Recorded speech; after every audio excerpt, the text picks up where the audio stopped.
दोस्तों, हम हैं आसी के आसपास के इलाके में और आसी में भी एक आंदोलन चला हुआ है और उस आंदोलन में आज जो शामिल है प्रहलाद सिंह बारूखेड़ा, उनसे हम बात करेंगे। वो संयुक्त किसान मोर्चे के सदस्य है और हरियाणा किसान मंच के राज्य के अध्यक्ष हैं और उनसे हम जानना चाहेंगे जो 9 तारीख को संयुक्त किसान मोर्चे की अहम मीटिंग थी, उसमें कुछ फैसले लिए गए हैं, उन फैसलों के बारे में सबसे पहले हम उनसे जानना चाहेंगे। तो प्रहलाद जी, आपका सबसे पहले तो स्वागत हमारे चैनल पे और धन्यवाद आपका भी, और आपके चैनल जो लगातार इस आंदोलन के अंदर एक महत्वपूर्ण भूमिका निभा रहा है, उसके लिए भी आपका बहुत बहुत धन्यवाद। अभी जो किसान मोर्चे ने जो अभी 9 तारीख को जो मीटिंग थी उसमें कुछ फैसले लिए, उसके बारे में एक बार हमारे दर्शकों को बता दीजिए, क्या अहम फैसले लिए गए? 9 तारीख की जो मीटिंग थी वो बहुत ही अहम मीटिंग थी और 26 नवंबर को इस मोर्चे को दिल्ली के चारों तरफ जो आंदोलन चल रहा है इसको 1 साल हो जाएगा। 1 साल पूरा होने के ऊपर देश भर से किसानों से अपील की है कि 26 नवंबर को ज़्यादा से ज़्यादा संख्या के अंदर मोर्चों पर पहुँचें। जो दिल्ली के नज़दीक लगने वाले राज्य हैं, जैसे हरियाणा होगा, पंजाब है, राजस्थान है, यूपी है, उन लोग तो यहाँ आएंगे और बाकी राज्यों के अंदर 26 नवंबर को बड़ी सभाएं की जाएंगी, बड़ी मीटिंगें की जाएंगी, बड़ी रैलियां की जाएंगी और नज़दीक के जो इलाके हैं वहाँ से पैदल जत्थे चल के भी मोर्चों के ऊपर पहुँचेंगे। 29 नवंबर को संसद सत्र शुरू होने वाला है, तो उस दिन 500 के जत्थे बना के हर रोज़ जो है 30 ट्रैक्टर ट्रालियाँ होंगी जिनमें 500 किसान मजदूर होंगे और वो संसद की तरफ कूच करेंगे। और हर रोज़ इसी तरीके जब तक ये संसद सत्र चलेगा 500 किसान हर रोज़ जाएंगे टिकरी बॉर्डर और गाजीपुर बॉर्डर से। टिकरी बॉर्डर और गाजीपुर बॉर्डर से 500 जाएंगे या टोटल ही 500 जाएंगे? टोटल 500 जाएंगे। जैसे उसमें एक दिन टिकरी बॉर्डर से हो गया, अगले दिन गाजीपुर से, फिर अगले दिन टिकरी बॉर्डर से, ऐसे हर रोज 500 गिनती 500 ही रहेगी, जाएंगे दोनों बॉर्डरों से। क्या वो जो पिछली बार जो संसद मार्च था किसान आंदोलन का वही रहेगा या अभी कुछ नई तब्दीलियां की गई, कोई प्रदर्शन अलग से? कुछ पिछली बार तो जब वो चला था तो वहाँ संसद चलाई थी और उसमें पैरेलल संसद चलाई थी और उसमें 200 किसान गए थे लगभग। अब की बार संख्या बढ़ा दी गई है और पिछली बार 200 जो गए थे वो वापस आ जाते थे शाम को। अब की बार जो जाएंगे वो वापस नहीं आएंगे, वो वहीं रुकेंगे और अगले दिन 500 फिर जाएंगे और वो वहीं रुक जाएंगे, अगले दिन फिर 500 जाएंगे। जितने भी जाएंगे वो वहीं रुकेंगे, वापस कोई नहीं आएगा। और सरकार अगर कहीं पर भी रोकेगी, बैरिकेड लगाएगी तो वहीं पर गिरफ्तारियां देंगे, जमानत नहीं करवाएंगे। संसद का सत्र जो चलेगा कितने दिन चलेगा? 10 दिन, 12 दिन, 15 दिन, कितने दिन? लगभग 15-20 दिन चलता है संसद। तो उसके अनुसार आपकी वहाँ संख्या बढ़ती जाएगी? बिल्कुल बढ़ती जाएगी, हर रोज 500 लोग अंदर जाते रहेंगे। संसद सत्र के बाद वहाँ जो लोग इकट्ठा हो जाएंगे 500 के हिसाब से, तो फिर आप वापिस आओगे या वहीं पक्का? वो 2 मोर्चे हो जाएंगे, एक दिल्ली के बाहर चल रहा है, एक मोर्चा अंदर हो जाएंगे, 2 मोर्चे शुरू हो जाएंगे। किसान मोर्चे ने तय किया कि अंदर भी मोर्चा, हाँ, मोर्चा लग जाएगा अंदर भी, और जहाँ रोकेंगे वहाँ भी बैठ जाएंगे, वहाँ गिरफ्तारियाँ देंगे, गिरफ्तारियाँ देंगे जहाँ भी रोकेंगे। 26 नवंबर को 1 साल पूरा हो रहा है और आपने कॉल दी है कि अलग अलग जो भी बॉर्डर पे आंदोलन है वहाँ लोग आएंगे।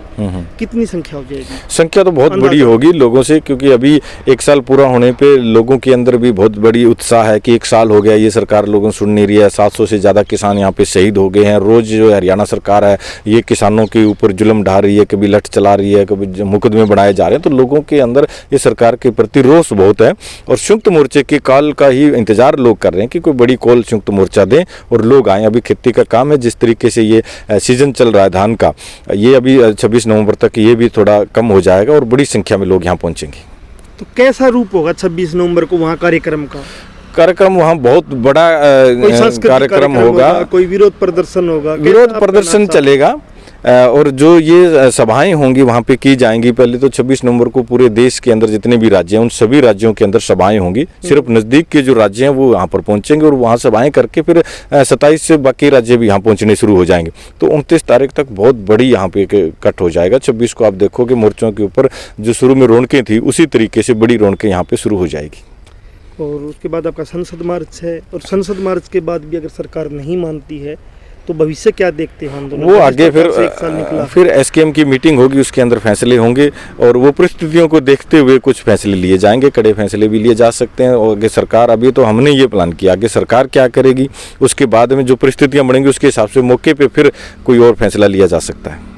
मैं हरियाणा के संदर्भ में बात करूँ कि जो सत्ता में बीजेपी है उनकी जो रणनीतियाँ हैं कि यहाँ जात के नाम पे लोगों को बांट दो और वो रणनीतियाँ हिसार के इलाके में या जींद में कहीं कहीं वो कामयाब भी हो रही है। जैसे छात्र में सामाजिक बहिष्कार हुआ, उस मुद्दे को वहाँ एलनाबाद में भुनाया गया। तो इसके ऊपर क्या स्पेशल रणनीति है कि बीजेपी या जो संघ है उसके जाल में किसान आंदोलनकारी न फंसे? इसके लिए देखो, जो संयुक्त मोर्चा और संयुक्त मोर्चे के जितने भी किसान नेता हैं वो सारे संघर्षों से आए हुए हैं और वो जात धर्म इन चीज़ों से बहुत दूर है, क्योंकि आंदोलन जो है वो किसी जाति या धर्म का नहीं है। ये आंदोलन है देश को बचाने का, क्योंकि देश दोबारा से इस जो कानूनों के माध्यम से गुलाम होने जा रहा है। और जो ये बीजेपी सरकार है इसका इतिहास रहा है पीछे का, और इसने जाति और धर्म के नाम पे लोगों को आपस में लड़वाने का काम किया है, आपस में डिवाइड करने का काम किया है। जहाँ धर्म नहीं है वहाँ जाति में लड़वाने का काम किया है। हरियाणा के अंदर भी पहले भी ये कर चुके हैं, यूपी के अंदर किया है, पंजाब में किया है, हर राज्यों के अंदर जहाँ जहाँ ये गए हैं, महाराष्ट्र में किया है, जहाँ जहाँ भी इनकी मतलब सरकारें आई हैं वहाँ हर जगह इन्होंने ये डिवाइड करने का काम किया। अब ये जो आंदोलन है, इस आंदोलन से पहली बार ऐसा हुआ कि जो बीजेपी ने पूरे देश के अंदर जाति और धर्म के नाम पे लोगों के अंदर जो नफरत पैदा कर दी थी, इस आंदोलन ने उस नफरत को खत्म करने का काम किया है। और अब बीजेपी दोबारा से इस आंदोलन को तोड़ने के लिए लगातार शुरू दिन से ऐसे प्रयास कर रही है कि लोग जो है वो जात और धर्म के नाम पे आपस के अंदर उनमें नफरत जो हो जाए। लेकिन अब जनता समझ चुकी है और बीजेपी का जो ये चेहरा है वो लोगों के सामने बेनकाब हो गया है। अब इनकी जो साजिश है वो कामयाब होंगी नहीं। आज लोग समझने लग गए हैं कि भाई जाति और ये तो बाद की बातें, सबसे पहले जो है वो देश बचाना। इसलिए हर जाति के जो लोग हैं, हर धर्म के लोग हैं, वो इस आंदोलन के अंदर शामिल हो रहे हैं। और संयुक्त मोर्चा भी इसके ऊपर चिंता भी करता है कि ये किसी भी तरीके से जो बीजेपी है दोबारा से देश के अंदर ऐसा कोई जहर ना घोल दे। इसलिए लोगों में बार बार जो प्रयास भी किए जा रहे हैं, कन्वेंशन भी की जा रही है, लोगों के अंदर जाके एक समझाने का भी काम किया जा रहा है कि हमारी लड़ाई जात और धर्म की नहीं, हमारी लड़ाई देश को बचाना है। और देश के अंदर जो 3 कानून आए हैं इन कानूनों को रद्द करवाना, ये हमारी मुख्य मांग है और प्राथमिकता भी ये है। हरियाणा के अंदर जाट आरक्षण का जब आंदोलन हुआ तो उन्होंने चेहरा बनाया था राजकुमार सैनी को, जो सांसद उस टाइम थे, और उसको चेहरा बना के जो यहाँ पूरे हरियाणा में जो दंगे हुए दोनों तरफ से जो नेताओं बोल रहे थे, तो अब उन्होंने चेहरा बनाया रामचंद्र जांगड़ा को और मनीष ग्रोवर को। तो उस चेहरे पे कहीं ना कहीं मुझे लग रहा है कि किसान आंदोलनकारी फंसते नजर आ रहे हैं। तो उस पे आपका क्या कहना है कि वो आंदोलनकारी न फंसे, या कोई किसान मोर्चे ने कोई ऐसा फैसला लिया हो कि किसका विरोध करना है किसका नहीं करना, कोई गाइडलाइन तय की हो विरोध करने की भी? इस पे अभी जो 9 तारीख को मीटिंग हुई थी उसके अंदर भी चर्चा होनी थी, एजेंडे थे, ये मामला भी था कि अभी जो ये विरोध कर रहे हैं, इस विरोध से ये सरकार जो है वो जो नॉन जाट के लोग हैं या किसी और जाति के लोग हैं उनको एक इशू बनाने की कोशिश कर रही है, उसको लेके मीटिंग में। लेकिन जो 26 नवंबर का जो है वो एजेंडा बहुत महत्वपूर्ण एजेंडा था और उस पर टाइम काफ़ी लंबा लग गया, इस वजह से उस पर चर्चा नहीं। अभी दोबारा बैठक होगी, उसके ऊपर भी चर्चा होगी। और ये संयुक्त मोर्चा इसका संज्ञान भी ले रहा है कि अब जो विरोध किया जाएगा उसको लेके मीटिंग होगी और उसके अंदर बैठक में तय किया जाएगा कि हमारा जो विरोध करने का जो तरीका है हमने पहले अपनाया उसमें क्या फेरबदल किया जाए, उसके ऊपर पुनर्विचार किया जाएगा। और ये सरकार है ये हमेशा इस तरीके का प्रपंच रचती है कि लोगों के अंदर एक नफरत पैदा हो जाए जाति को नाम को लेके। जबकि आप देखोगे यहाँ पे जो विरोध हुआ 6 अक्टूबर को 2020 के अंदर सबसे पहला जो विरोध किया था वो सिरसा के अंदर हमने किया था दुष्यंत चौटाला का, जो जाट कम्युनिटी से। तो विरोध तो वहाँ हुआ है। यहाँ विरोध जो ऐसा नहीं है कि किसी को जाति को देख के हो रहा है, विरोध जो है वो है कि बीजेपी के अंदर जो शामिल लोग हैं, बीजेपी के सांसद हैं, बीजेपी के विधायक हैं और बीजेपी को सपोर्ट करने वाली जो पार्टियां हैं उन पार्टियों का उनका विरोध हो रहा है। ये जाति का नहीं है, पार्टियों के नेताओं का विरोध है, न कि कोई जात के आधार पे। जात के आधार पे नहीं है, वो पार्टी के नेताओं का विरोध हो रहा है। और वो उसमें पार्टी के नेता जो है वो सभी जाति के हैं, चाहे वो किसी भी जाति का है। तो हम विरोध उनका इसलिए कर रहे हैं कि भाई तुम लोगों से चुन के आए हो, गांव से लोगों ने वोट दिया है, तुमने चुनाव में जब गए थे तुमने तो ये कहा था कि हम किसान और मजदूर के हक के लिए वहां पे विधानसभा में संसद के अंदर बात रखेंगे और वहां आपके हित के लिए कानून बनाने का काम करेंगे। ये वादा लोगों से करके आए और लोगों ने आप पे भरोसा करके वोट दिया। आज तुम उसी वादे से मुकर रहे हो और आज तुम किसान और मजदूर के खिलाफ कानून आ रहे हैं उनका तुम सपोर्ट कर रहे हो। इसलिए देश की जनता उनका विरोध करिए, ना कि किसी जाति को देख के कि या फलाना जाति का लीडर है या ये इस जाति का लीडर है। तो ये सभी जातियों के ऐसा कुछ नहीं है, ये बीजेपी इसको बुना रही है इस तरीके से। अभी लास्ट हमारा सवाल रहेगा आज की इस बातचीत का कि किसान मोर्चा की जब मीटिंग चल रही थी तो वहाँ से कुछ वीडियो आ रही थी, खबर आ रही थी, कुछ लोग उस मीटिंग में विरोध कर रहे हैं या कोई संसद मार्च की बात कर रहे हैं। तो वो कौन लोग थे? वो बीजेपी के थे, सत्ता के थे, या किसान आंदोलनकारियों में से थे? और उनकी क्या मांग थी और उस पर किसान मोर्चा क्या सोचता है? देखो, किसान जो मोर्चा है उसके अंदर सभी प्रकार के लोग हैं, 400 से ज़्यादा संगठन हैं और सभी किसानों में, मजदूरों में काम करने वाले लोग हैं जिन्होंने 40 से 50 साल हो गए, पूरी ज़िंदगी इस देश को किसानों और मजदूरों के लिए संघर्ष किया, वो लोग वहाँ पे हैं।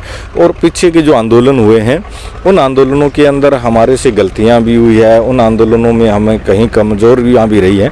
उन सारी चीज़ों को देखते हुए, पीछे के इतिहास को, तो आगे के आंदोलनों के अंदर उन कमियों को दूर किया जाता है। उसी क्योंकि सरकार हमेशा चाहती है कि आंदोलन को तोड़ा जाए और जनता के अंदर एक गुस्सा है इस सरकार को लेकर, और इसलिए जो यूथ है और है उनका एक बड़ा गुस्सा है। वो सोचता है कि जल्दी कुछ एकदम ऐसा फैसला हो, साल हो गया, हम कब तक वेट करेंगे, इतना टाइम हो गया।